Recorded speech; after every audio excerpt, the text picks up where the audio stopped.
Hi, boys and girls. We are on chapter 39 in the Ickabog today, titled Bert and the Ickabog Defense Brigade. We now return to Shoeville, where some important things are about to happen. I'm sure you remember the day of Major Beamish's funeral when little Bert returned home, smashed apart his Ickabog toy with the poker, and vowed that when he grew up, he'd hunt down the Ickabog and take revenge upon the monster that killed his father. Well, Bert was about to turn 15.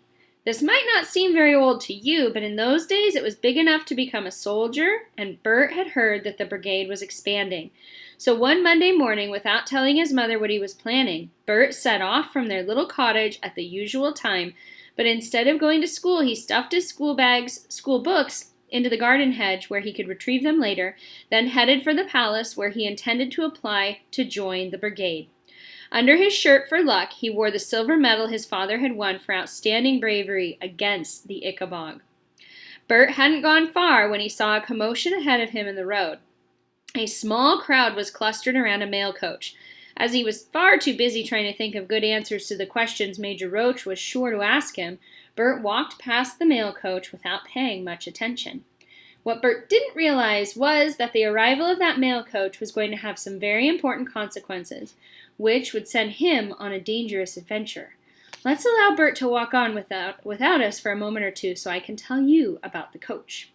Ever since Lady Aslanda had informed King Fred that Cornucopia was unhappy about the Ickabog tax, Spittleworth and Flapoon had taken steps to make sure he never heard news from outside the capital again. As Shoeville remained quite rich and bustling, the king, who never left the capital anymore, assumed the rest of the country might be the same. In fact, the other cornucopian cities were all full of beggars and boarded up shops because the two lords and Roach had stolen so much gold from the people. To ensure the king never got wind of all this, Lord Spittleworth, who read all the king's mail in any case, had hired gangs of highwaymen lately to stop any letters entering Shoeville. The only people who knew this were Major Roach, because he'd hired the highwaymen, and Cankerby, the footman, who'd been lurking outside the guard's room door when the plan was hatched. Spittleworth's plan had worked well so far, but today, just before dawn, some of the highwaymen had bungled the job. They'd ambushed the coach as usual, dragging the poor driver from his seat, but before they could steal the mail sacks, the frightened horses had bolted. When the highwaymen fired their guns after the horses, they merely galloped all the faster, so that the mail coach soon entered Shoeville, where it careened through the streets, finally coming to rest in the city within the city. There, a blacksmith succeeded in seizing the reins and bringing the horses to a halt.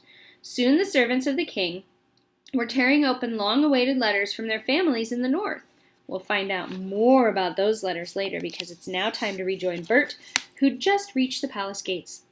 "Please," Bert said to the guard, "I want to join the Ickabog Defense Brigade." The guard took Bert's name and told him to wait, then carried the message to Major Roach. However, when he reached the door of the guard's room, the soldier paused because he could hear shouting. He knocked, and the voices fell silent at once. "Enter," barked Roach. The guard obeyed and found himself face to face with three men.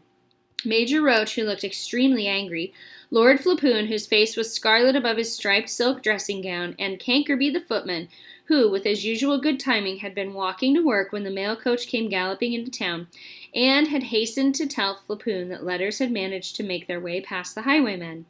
On hearing this news, Flapoon had stormed downstairs from his bedroom into the guard's room to blame Roach for the highwaymen's failure, and a shouting match erupted. Neither man wanted to be blamed by Spittleworth when he returned from his inspection of Ma Grunters and heard what had happened. "Major," said the soldier, "there's a boy at the gate, sir, named Bert Beamish. Wants to know if he can join the Ickabog Defense Brigade." "Tell him to go away. We're busy," barked Flapoon. "Do not tell the Beamish boy to go away," snapped Roach. "Bring him to me immediately. Cankerby, leave us." "I was hoping," began Cankerby in his weaselly way, "that you gentlemen might want to reward me for—" "Anybody can see a mail coach speed past them, Flapoon. If you'd wanted a reward, you should have hopped on board and driven it straight back out of the city again." So the disappointed footman slunk out, and the guard went to fetch Bert. What are you bothering with this boy for?" Flapoon demanded of Roach once they were alone. "We have to solve this problem of the mail." He just isn't any boy, said Roach. He's the son of a national hero. You remember Major Beamish, my lord. You shot him. All right, all right. There's no need to go on about it, said Flapoon irritably. We've all made a tidy bit of gold out of it, haven't we? What do you suppose his son wants? Compensation? But before Major Roach could answer, in walked Bert, looking nervous and eager. Good morning, Beamish, said Major Roach, who'd known Bert a long time because of his friendship with Roderick. What can I do for you? Please, Major, said Bert, I want to join the Ickabog Defense Brigade. I'd heard you need more men. Ah, said Major Roach, I see. And what makes you want to do that? I want to kill the monster that killed my father, said Bert. There was a short silence in which Major Roach wished he was as good as Lord Spittleworth at thinking up lies and excuses. He glanced toward Lord Flapoon for help, but none came, although Roach could tell that Flapoon, too, had spotted the danger. The last thing the Ickabog Defense Brigade needed was somebody who actually wanted to fight the Ickabog. There are tests, said Roach. We don't let just anybody join. Can you ride? Oh, yes, sir, said Bert truthfully. I taught myself. Can you use a sword?